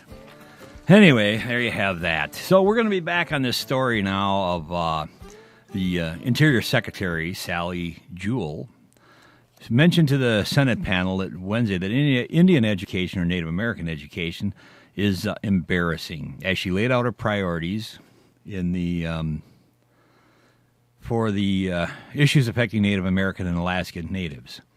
Jewell made her first appearance as Interior Secretary before Senate Indian Affairs Committee, chaired by Senator Maria Cantwell, Democrat of Washington. The Interior Department includes the Bureau of Indian Affairs, which oversees school systems for Native Americans. Jewell said some $2 billion has been spent on American Indian schools over the past decade, and that dozens of schools remain in poor condition. She also said across the board, federal budgets have forced a cut of $40 million reduction in Indian education spending. Indian education is embarrassing to you and to us, Jewell said. After the hearing, Jewell said that she has not yet been on a tour of schools, but she's blah-blahing about what condition they're in. She was sworn in on April 12th, but has been told of the serious condition of some of the schools serving Native American children. When we have a number of schools identified as in poor condition, that's not what we aspire to, she said. In written testimony, Jewell said the $2 billion in spending had reduced the number of schools from more than 120 to 63. Interestingly enough, though, most rural communities are closing a lot of schools. I know in our school district here, we've had to close 2 or 3, sold the buildings because we couldn't keep up with them. We have a declining enrollment. So I don't know, again, if that's the only number you're going to sit and talk about, maybe maybe those numbers need to be looked at and see exactly why there's this decline in the physical school buildings. Jewell testified that 68 schools were in poor condition, but later said the number in written testimony was 63. So, I mean, everybody's throwing the dice on the table. Maybe the cause is correct. Don't know.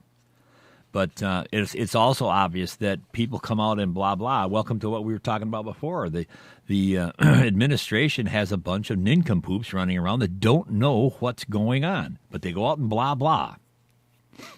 And then it's, well, I didn't know that. Misinformation. This administration is so full of misinformation, I just can't stand it. Senator Al Franken, Democrat of Minnesota, asked about the state of school repairs in his opening remarks before Jewell testified. He said in a school on a reservation in his state was desperate for replacement and deals regularly with leaky roofs, mold, rodent infestation, and sewer problems. When the wind starts blowing at a certain rate, they have to leave the school because it doesn't meet safety standards. This can be when it's 20 below zero in northern Minnesota. It puts the Indian education system to shame. There's a $1.3 billion backlog in Indian school construction projects, Franklin said. Even so, the president did not request new funding for rebuilding schools. Why not? Why not, oh boy? Why hasn't the administration we need to do more to protect our students. How about putting them in buildings that are sound, that don't leak, so that kids can go to school? And then don't stand there. And I hear the libtards lining up. Oh, the sequester. You guys, you patriots people, you conservatives. Well, they're not conservatives. They're just Republicans. The sequester. And all the time giving more misinformation that it was oh boy's plan in the first place. Make it so horrendous nobody would want to have it happen. But let's take your guns away. That'll make children safe.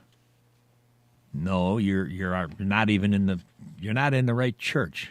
I know it's supposed to be a mosque. There is $1.3 billion in backlog for Indian schools. They say that a study stated that leaving thousands of Indian children to study in crumbling and even dangerous buildings. Well,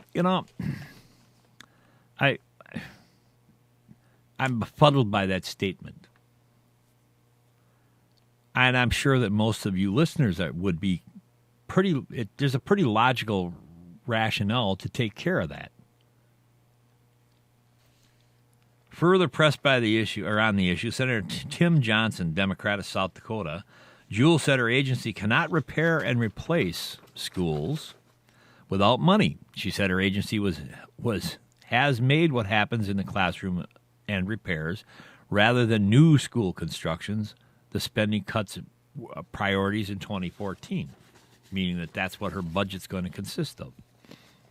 Our regular school systems are continually consolidating, and welcome to homeschooling. This federally mandated, we will tell you what you have to learn, where you have to go to learn it, it's just a pile of bunk. She said she raised the issue of seeking help from philanthropic organizations while in the car on the way to the hearing. Oh, the brainstorm on the way to the hearing. But federal law may limit that idea. I know a learning environment where people feel respected is more conducive to high-quality learning than one where children don't feel value. This is far deeper than a building. Many other issues discussed in the hearing had been ongoing issues such as energy production on tribal lands, protecting tribal homelands, law enforcement on reservations, and child welfare. Also in the hearing, Jewell discussed the effect of budget cuts on fighting and preventing wildfires. She said her agency has a Sophie's choice regarding firefighting funding. She said that there's not enough money for hazardous fuel reduction, so the focus is on fire suppression because we don't have enough money to support both items. In the William Styron novel, Sophie's Choice, a mother a mother at a Nazi concentration camp is forced to choose which of her two children should live and which should die. For any more information on the Interior Department, go to http://doi.gov. This is just coinciding with to me, the Common Core. It's firmly attached to the federal mandating and Common Core teaching curriculum. It's really not a curriculum. Common Core is teaching to a test.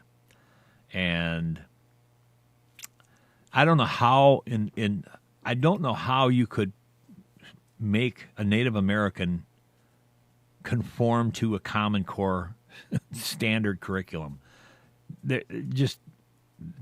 While the basics of math, reading, writing, and arithmetic, the 3 R's as they used to call them, which was misspelling arithmetic, doesn't include Native teachings. And a culture such as Native Americans, I believe, has to have culture tossed into their curriculum, let alone history. I mean, history for a Native American is going to be far different than history for a non-Native. But that's all right. We'll just shove the test down all the kids' throat, and we'll make them work at it. On to the next quick story here, which isn't a quick story. Well, let's go to a light side. Let's find my backyard here. Where are we here?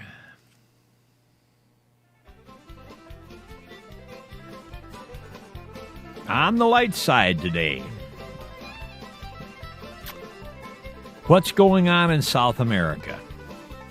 If any of you have been watching or reading any of the other news sources, guess what there is a severe shortage of in Caracas. Actually, in the whole country of Venezuela. Yeah, you got it. There is a shortage of toilet paper.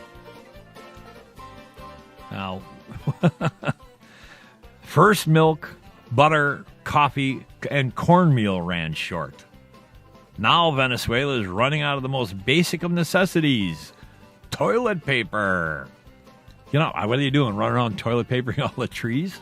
No, blaming political opponents for the shortfall, as it does for other shortages. The embattled socialist government says it will import 50 million rolls to boost supplies. And they have a picture up on the TV thing. People running out of the stores carrying bags, the grocery stores carrying bags and bags of toilet paper. That was little comfort to consumers struggling to find toilet paper on Wednesday. Wow, this was just yesterday. This is the last straw, said Manuel Fungadez, a shopper hunting for tissue in downtown Caracas. I'm 71 years old, and this is the first time I've seen this. One supermarket visited by the Associated Press in the capital on Wednesday was out of toilet paper. Another one had just received a fresh batch. It's better than a used batch. And it quickly filled up with shoppers as the word spread. I've been looking for it for 2 weeks, said Christina Ramos. I was told they had some here, and now I'm in line. Just what a socialist likes to see. Just that, the old boy is moving us right down that line. A line to get crap paper, toilet paper. I'm in line. Conform and get in line. Economists say Venezuela's shortages stem from price controls meant to make basic goods available to the poorest parts of society and the government controls on foreign currency. Does this ring a bell? The socialist old boy says we need to redistribute the wealth.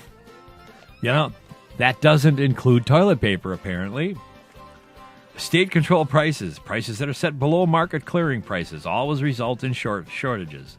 The shortage problem will only get worse, as it did over the years in the Soviet Union. Oh, God, here we go with example after example of why socialism and communism doesn't work. You run out of toilet paper. President Nicolas Maduro, who was selected by the dying Hugo Chavez to carry on his Bolivarian revolution, claims the anti-government forces, including the private sector, are causing the shortages in an effort to destabilize the country. There's only one thing worse than running out of toilet paper. And that's having a country that's constipated. The government this week announced it would import 760 tons of food and 50 million rolls of toilet paper. Commerce Minister Fleming blamed the shortage of toilet tissue on quote-unquote excessive demand. So maybe there was a batch of constipation prior to this. The excessive demand built up as a result of a media campaign that has been generated to disrupt the country. It's always, listen to what these people say now. This is current happening today. Every elected official is blaming everybody else except themselves for what's going on. The revolution will bring the country the equivalent of 50 million rolls of toilet paper, he was quoted as saying Tuesday by state news agency AVN. We're going to saturate the market so that our people can calm down and clean, this is my commentary, and clean their... Finance Minister Nelson Marenta said the government was also addressing the lack of foreign currency, which had resulted in the suspension of foreign supplies of raw materials, equipment, and spare parts to the Venezuelan companies, disrupting production. Oh, wait a minute. Have you got an economic sanction on a company? Oh, yeah, well, blame the guy that's got the economic sanction. But we're making progress. We have to work very hard, he said. But if you don't have clean pants, how the heck are you going to work efficiently and make progress? Many factories operate at half capacity because the current controls make it hard for them to pay for imported parts and materials. Business leaders say some companies are on the verge of bankruptcy because they cannot extend lines of credit with foreign suppliers. Marenta said the government had met the U.S. dollar request of some 1,500 small and medium-sized companies facing supply problems and was reviewing requests from similar number of larger companies. Chavez imposed currency controls a decade ago trying to stem capital flight as the government has expropriated large land parcels and dozens of businesses.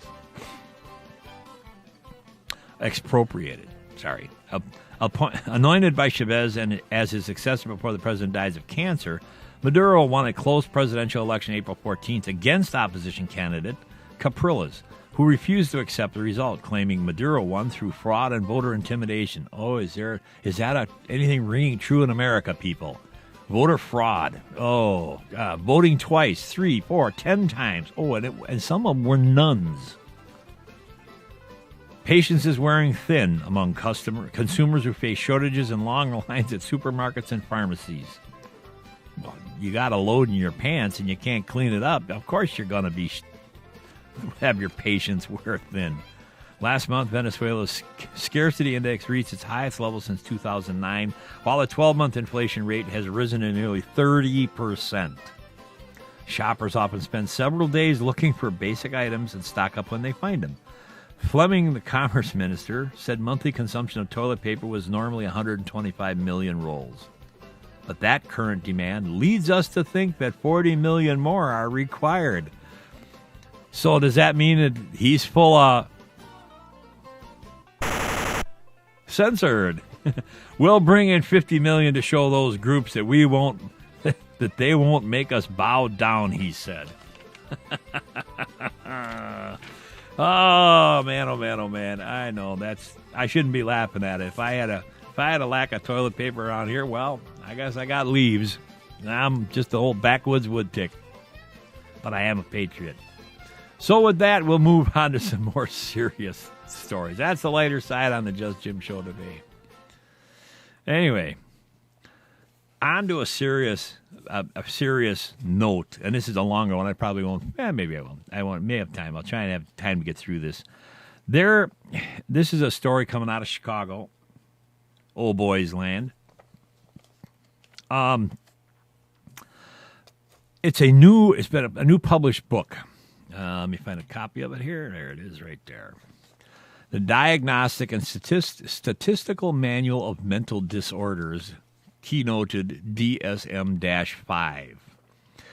It is a new psychiatric manual of mental disorders. Grief soon after a loved one's death can be considered major depression. Extreme childhood temper tantrums get a fancy new name. And certain senior moments are called mild neurocognitive disorder. So now we have on the heels of Sandy Hook, everybody clamors for mental health strategies. Better mental. Riley, my dog's stop a licking. Bye-bye. Bye-bye. I said stop a licking. And this is the answer, the thing that's lacking now. So now we have a new book being published and talked about that's come out. And it has now got a bunch of new positions in what is and isn't considered to be a disorder, mental disease. These changes are just some of the reasons prominent critics say the American Psychiatric Association is out of control, turning common human problems into mental illnesses. Like I just said before, in a trend they say will just make the pop a pill culture worse. That is exactly right. It's going on. It's been going on for decades. Says a former leader of the group, quote, "Normal needs to be saved from powerful forces trying to convince us that we are all sick." At issue is the 5th edition of the Diagnostic and Statistical Manual for Mental Disorders, widely known as the DSM-5. That sounds like a software revision. The DSM has long been considered the authoritative source for diagnosing mental problems. Isn't it? Never mind. I'm not going to say that. Psychiatric Association formally introduces the nearly 1,000-page revised version this week in San Francisco. It's the manual's first major update in nearly 20 years. Wow, they got a lot of catching up to do if it's only been updated once in 20 years. And a backlash has taken shape in recent weeks. 2 new books by mental health experts, Saving Normal and The Book of Woe, say the world's most widely used psychiatric guide has lost its credibility. A British psychologist group is criticizing the DSM-5, calling it a paradigm. I can't even say it. I got a speech impediment today. That must mean I got a pill. A paradigm shift away from viewing mental problems as a disease. An organization of German therapists also attacked the new guide. Even the head of the U.S. National Institute of Mental Health complained that the book lacks scientific validity. This week, the NIMH director, Dr. Thomas Insel, tried to patch things up as he and the psychiatrist group issued a joint statement saying they have similar goals for improving the diagnosis and treatment of mental illness. Any of you people out there know a psychologist or a psychiatrist? As a not as a patient, but as a casual person, as a casual acquaintance, those people are a different sort. They really are. The manual's release comes at a time of increased scrutiny of healthcare costs and concern about drug company influence over doctors. Oh, ain't that the truth? Critics point out to a landscape in which TV ads prescribe symptoms for mental disorders and promote certain drugs to treat them. The funny thing I find about that is, if you've listened to any ad on the television for a drug, the disclaimers that somebody spews out and is written at the bottom of the screen on your TV has to make a normal person, well, this thing can't be good for me. And then I wonder how the hell it ever got past the FDA to even get to a marketable position. Way too much treatment is given to normal, worried well, quote, quote, who are harmed by it. Far too little is help available for those who are really ill and desperately need it. Dr. Alan Francis writes in Saving Normal. He is a retired Duke University professor who headed the psychiatry group's task force that worked on the previous handbook. So he's 20 years displaced from this version. On and on it goes here.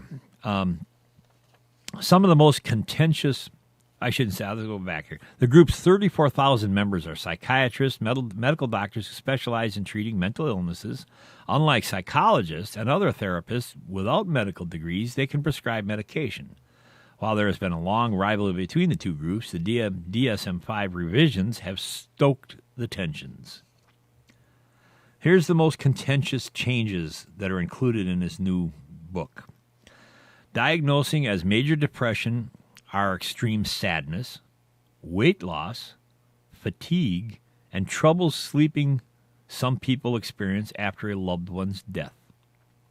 Major depression is typically treated with antidepressants. Oh, give them a pill. Calling frequent. Extreme temper tantrums. Quote, disruptive mood dysregulation disorder, end quote, a new diagnosis. That's called a temper tantrum. Okay. The Psychiatric Association says the label is meant to apply to youngsters who in the past might have been misdiagnosed as having bipolar disorder. You mean bipolar disorder is just a temper tantrum? Critics say it turns normal tantrums into mental illness. Absolutely. Diagnosing mental decline that goes a bit beyond normal aging as mild neurocognitive disorder. That'll be my new disease as I enter the senior life. Affected people may find it takes more effort to pay bills or manage their medications. Critics of the term say it will stigmatize senior moments. Is that what we're going to have? We're all going to have senior moments. But hey, there's a pill for it. Calling excessive thoughts or feelings about pain or other discomfort somatic symptom disorder. Something that could affect the healthy as well as cancer patients. Critics say the term turns normal reactions to a disease into a mental illness. Does any of this consider how you're lacing your boots up here? Excessive thoughts of feelings about pain or other discomfort. If you swing that from a medical problem to a psychiatric problem, guess what right you lose? The right to own a gun. You take a look at all of this registration and background checks. The language that's falling out of this new publication is going to swing, if in fact it becomes the new norm. If you have, maybe you have a high-stress job and you have headaches, this will now become some kind of a psychiatric disorder.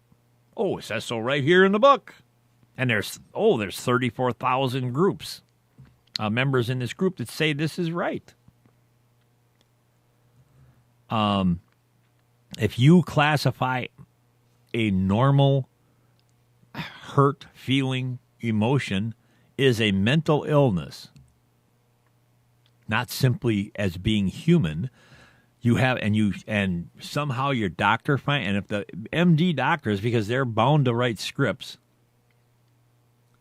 they're bound by drug companies to give you a pill, and that goes into your medical record, and all of a sudden medical records are leaked because they're now all going online.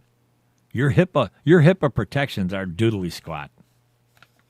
And the courts are not. As of today, they do not support that HIPAA privilege that is supposed to be guaranteed. Inclusive of refusing to have a closed session. I've been there, done that. A closed courtroom so that medical bills, diagnoses can be discussed in private. It becomes part of a court record, which becomes part of public records. But if you fall into this thing of any of these new classifications as being mentally ill, you will lose the right to own your guns. Understand this, people. Adding binge eating as a new category for overeating that occurs at least once a week for at least 3 months. It could apply to people who sometimes gulp down a pint of ice cream when they're alone and then feel guilty about it. That's not what I call binge eating, but that's me. And I'm not a doctor yet. Removing Asperger's syndrome as a separate diagnosis and putting it under the umbrella term autism spectrum disorder. Have you seen the latest ads on television from the Autism Association? People advocating for autistic children. They're saying they've now put some crazy numbers on the amount of children who are classified as autistic. And this new book is supporting that. This is a brand marketing strategy.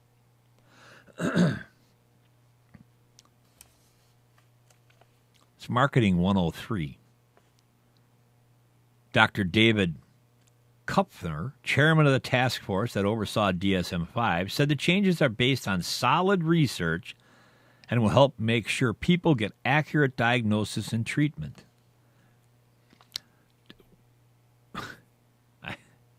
To me, that's the cart in front of the horse.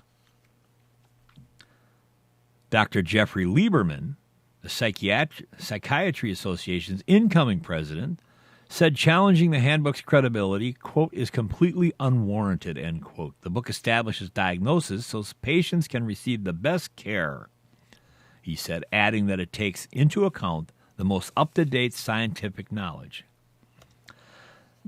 Since when has psychiatry become scientific? There's the ability to acquire data based on case history, but now wait, that thing called HIPAA, that's no different than where the insurance companies a number of years back wished to acquire data on births and or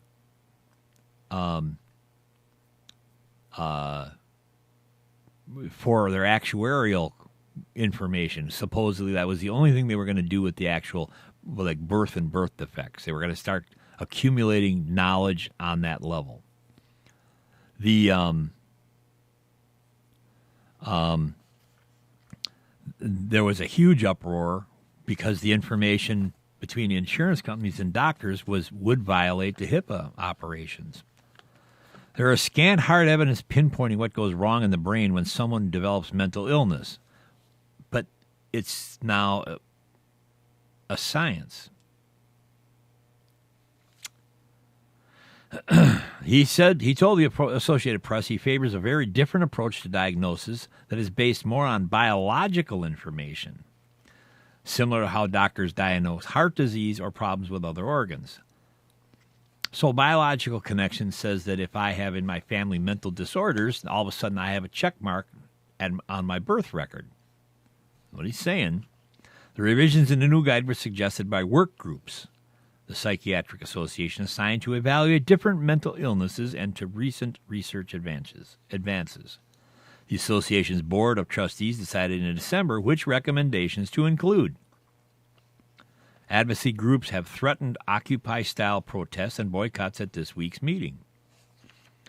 The psychiatric industry, allied with Big Pharma, have massively misled the public, the Occupy Psychiatry group contends. Organizers include Alaska lawyer Jim Gottstein, who has long fought against overuse of psychiatric drugs. The new manual will drastically expand psychiatric diagnosis, mislabeling millions of people as mentally ill. Does any of this ring true? Back in the 40s, 30s, late 30s, 40s, as a young person coming up through the political ranks, organized a country to do some extremely bad things. Adolf Hitler did the exact same thing. Turned the youth into a youth corps, expanded medical psychiatric problems, diagnosis, disarmed the people, and the list goes on and on and on. I'm not a conspiracy theorist. I'm just relating to the facts as they existed throughout our history that we refuse to watch and keep a watchful eye on in today's world. Committee member Courtney Fitzpatrick, whose 9-year-old son died 7 years ago while hospitalized for a blood vessel disease, said she had joined support groups for grieving parents, and by no means we are mentally ill because we are sad about our kids that have died.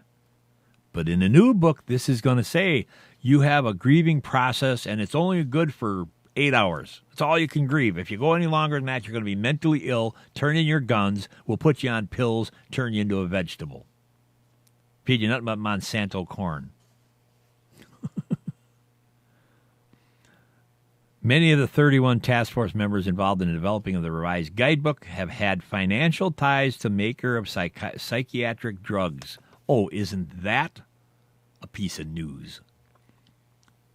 Including consulting fees, research grants, or stock. Group leaders dismissed that criticism and emphasized they agreed not to collect more than $10,000 in industry money in a calendar year preceding publication of the manual. That's only before. Now that the thing is now it's after the published book comes out. Now they can have residual income coming in for the rest of their lives. Unbelievable. This is a story that I think maybe it'll hit the news at 5. I don't know. But I'm going to tell you that this is absolutely, in my opinion, the first step in what they now consider remember how the old boy and all the libtards out there are saying, we got to work on mental illness. We got to find a way to get better mental health care. Here's their answer right here. Here it is. And the reason they want better mental health care diagnosis isn't to treat people. It's to get your guns from you. You're not competent to have your rights anymore. People are going to say, Jimbo, you got your foil hat on today. No, I don't think so. You just got to tie all the pieces together. And with that, I think I'm about out of time. But at the tail end of the story, which we talked about earlier, with the old boy drawing the red line in the sand, or the line in the sand, Saudi healthcare workers are now sickened by SARS-like virus. Go look it up. Read on that one. And it's something that you probably won't read about, because if the normal press that coddles this administration talks about that, guess what's going to happen? You're going to be forced, because old boy opened his mouth and said, you're going to be held accountable if you do this or that. What does that mean? Does that mean we're going to put boots on the ground? Or we're just going to sell them more Abrams tanks, F-15 fighters? We'll just start sending more war games over to them. You got to watch what's going on. The pieces are not fitting together very well. And with that, I'm going to have to sign off. And as I always do, we will end with the Pledge of Allegiance again. And I got to say, once again, we had good news, bad news today. Some disturbing news, but some good news. You got to be good to each other, folks. When we're all said and done with it, be nice to each other, because it's all we got when it's all said and done. And with that, God bless. Have a good day and a better tomorrow. We will talk to you tomorrow. Justin signing off. And I'll see you next Tuesday. Enjoy your weekend. Getting back to school, I remember a teacher that I had. Now, I went through the 7th grade. I went to the 7th grade. I left home when I was 10 years old because I was hungry. This is true. I work in the summer, I go to school in the winter. But I had this one teacher. He was the principal of the Harrison School in Vincennes, Indiana. To me, this was the greatest teacher, a real sage of my time, anyhow. He had such wisdom. And we were all reciting the Pledge of Allegiance one day. And he walked over, this little old teacher. Mr. Laswell was his name. Mr. Laswell.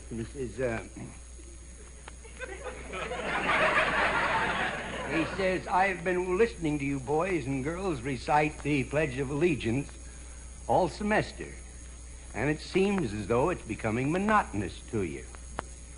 If I may I recite it and try to explain to you the meaning of each word. I, me, an individual, a committee of one, pledge. Dedicate all of my worldly goods to give without self-pity. Allegiance, my love and my devotion to the flag our standard, Old Glory, a symbol of freedom. Wherever she waves, there's respect, because your loyalty has given her a dignity that shouts freedom is everybody's job. United. That means that we have all come together. States, individual communities that have united into 48 great states. 48 individual communities with pride and dignity and purpose. All divided with imaginary boundaries, yet united to a common purpose. And that's love for country. And to the Republic, a state in which sovereign power is invested in representatives chosen by the people to govern. And government is the people. And it's from the people to the leaders, not from the leaders to the people, for which it stands. One nation, meaning so blessed by God, indivisible, incapable of being divided, with liberty, which is freedom, the right of power to live one's own life without threats, fear, or some sort of retaliation. And justice, the principle or qualities of dealing fairly with others. For all, which means, boys and girls, it's as much your country as it is mine. And now, boys and girls, let me hear you recite the Pledge of Allegiance. I pledge allegiance to the flag of the United States of America and to the republic for which it stands, one nation, indivisible, with liberty and justice for all. Since I was a small boy, 2 states have been added to our country, and 2 words have been added to the Pledge of Allegiance: under God. Wouldn't it be a pity if someone said that is a prayer and that would be eliminated from schools too?